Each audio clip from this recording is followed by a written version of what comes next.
My boys are gonna have chickpea salad with nutritional yeast, garlic powder and salt, a little bit of mayonnaise and mustard in there.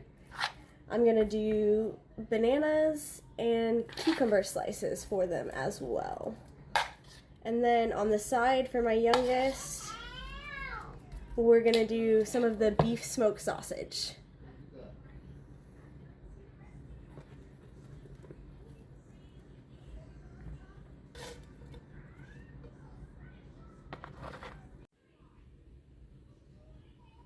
Caleb and I are gonna do the beef smoked sausage cut up into little pieces, and some Annie's mac and cheese, and some veggies.